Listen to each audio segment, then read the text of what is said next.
भोजपुर जिले के RNS Delhi Public School Ramnaresh Nagar 0 mile Arrah में सीबीएसई ईस्ट जोन के जोनल स्तरीय 4 दिवसीय तीरंदाजी प्रतियोगिता का समापन हुआ।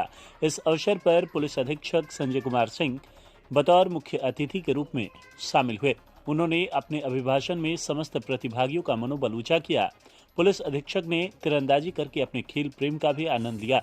उक्त अवसर पर समस्त विजेता प्रतिभागियों को मुख्य अतिथि एसपी संजय कुमार सिंह द्वारा सम्मान स्वरूप मेडल्स प्रदान किए गए। कार्यक्रम को संबोधित करते हुए विद्यालय के निदेशक धर्मेंद्र नारायण सिंह ने तीरंदाजी के इतिहास और ओलंपिक में इसकी शुरुआत पर प्रकाश डाला तथा सभी प्रतिभागियों को उनके लक्ष्य की ओर लगातार प्रयास करते रहने की शुभकामनाएं दी। अपने अभिभाषण में विद्यालय के प्रधानाचार्य एसपी सिंह ने ईस्ट जोन के समस्त विद्यालय के प्रतिभागियों एवं उनके प्रधानाचार्यों, निर्णायक मंडल के सदस्यों व सभी प्रत्यक्ष और परोक्ष सहयोगियों को इस कार्यक्रम को सफल बनाने के लिए धन्यवाद दिया। उक्त प्रतियोगिता में आरा सदर एसडीपीओ अनुराग कुमार, जगदीशपुर एसडीपीओ राजीव चंद्र सिंह के अलावे कई गणमान्य लोग शामिल हुए। प्रतियोगिता के विभिन्न राउंडों में आरएनएस दिल्ली पब्लिक स्कूल आरा, सेंट माइकल मूरी, वीवीसीवी रांची को गोल्ड, शिक्षा निकेतन एनएमएल केपीएस को सिल्वर तथा NML KPS scholar mission Kanpur को ब्रॉन्ज मेडल प्राप्त हुए। इस दौरान बिहार, झारखंड, उत्तर प्रदेश की तमाम प्रतिभागियों ने इस तीरंदाजी प्रतियोगिता में हिस्सा लिया और इस प्रतियोगिता का आनंद भी उठाया। मुझे आज इस जगह पे बुला के आप लोगों ने सम्मान दिया है। एक्चुअली मुझे सम्मान करना था बच्चों का और खिलाड़ियों का जो 3 राज्यों से आज यहाँ पे इस स्कूल के प्रांगण में है और तीनों राज्यों से मेरा भी कनेक्शन है। यूपी का मैं रहने वाला, बिहार मेरी कर्मस्थली और झारखंड मेरी धर्मपत्नी की भूमि रहे।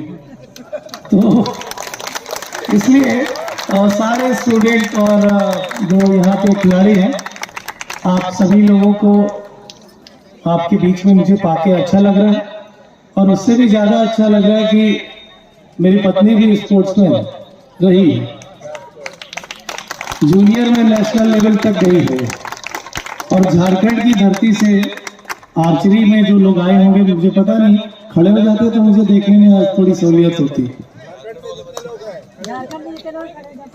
हाँ, ये संख्या बहुत ज्यादा है। ये दिखाता है कि खेल का प्रेम आपकी धरती में कितना जबरदस्त है। प्लीज बैठ जाए आप। यूपी से कौन है? अरे दिखाओ कुछ संख्या, हम भी हैं इधर। हाँ ठीक है भाई, बहुत बढ़िया। तो इनके लिए भी जोरदार ताली। और बिहारी कौन है? जो हल्ला ना करे फिर बिहारी कैसा? यस। तो देखो, खेल में ये जोश का रहना बहुत जरूरी है और पूरा भारत हमारा एक है। भारत महान है, आप उस महान देश के नागरिक हैं। हमारे इस तीनों राज्यों में कहीं न कहीं खेल के प्रति जो प्रतिस्पर्धा है और जो अभाव है वो दोनों झलकता है। और ये सच ही कहा गया है कि आवश्यकता ही आविष्कार की जननी होती है।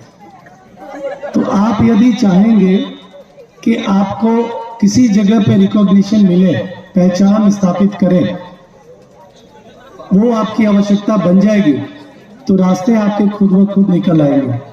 तो मेहनत करना है आपको। और जिस खेल के लिए आज इस प्रांगण में आप लोग हैं, आर्चरी का, तो ये बहुत ही पारंपरिक चीज रही है। हमारे शास्त्रों में इसके बारे में बहुत कुछ लिखा गया। ये पुराने युद्ध कौशल का एक बहुत बड़ा हथियार था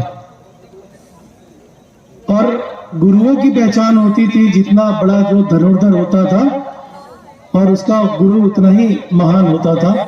तो आज इस परंपरा को विकसित करने की जरूरत है और हमें उस आवाज को एक आगाज के रूप में बनाने की भी जरूरत है कि ये खेल हमारी परंपरागत तरीके से हमारे समाज में रहा है और इस खेल के जरिए विश्व के किसी भी कोने में आप ही में से कोई ऐसा निकले जो जाके परचम लहरा के आ जाए और वहां झंडा भारत का गाड़ के चला है।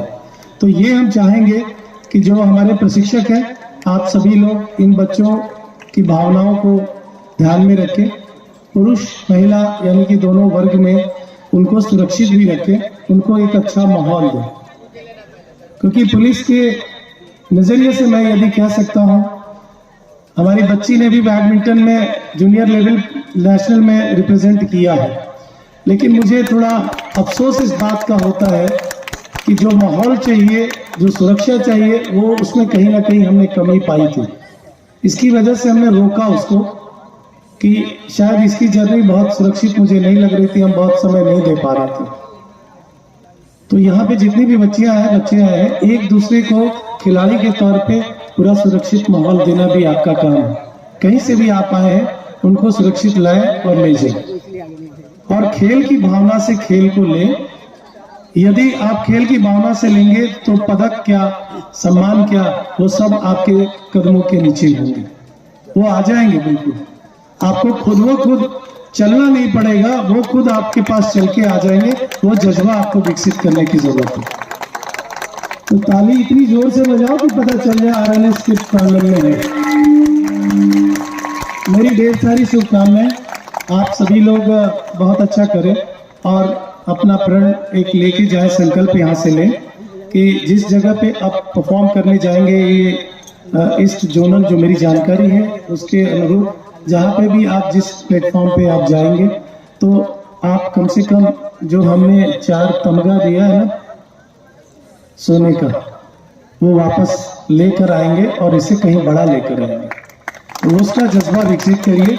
मैं स्कूल प्रशासन का, मीडिया जगत का, सबका तहे दिल से शुक्रगुजार हूँ। आपने हमें ये मौका दिया इस जगह पे आने का, और खिलाड़ियों के बीच में आके मेरा भी मन थोड़ा खेल सा हो गया है। तो खूब खेलो, खूब बढ़ो और आगे बढ़ने का संकल्प लो। अपने माँ बाप का नाम, अपने स्कूल का नाम, अपने समाज का, अपने जिले का और अपने देश की धरती का नाम ऊंचा करो। मैं बस यही चाहता हूँ। मेरी शुभकामनाएं आप सभी। मंडल में तो हम सोचा कि थोड़ा सा चलते हैं, बच्चों के बीच कुछ समय गुजारते हैं, और बहुत अच्छा लगा। और मुझे अपने स्कूल डेज और कॉलेज डेज की भी याद आ गई आप लोगों को देख के।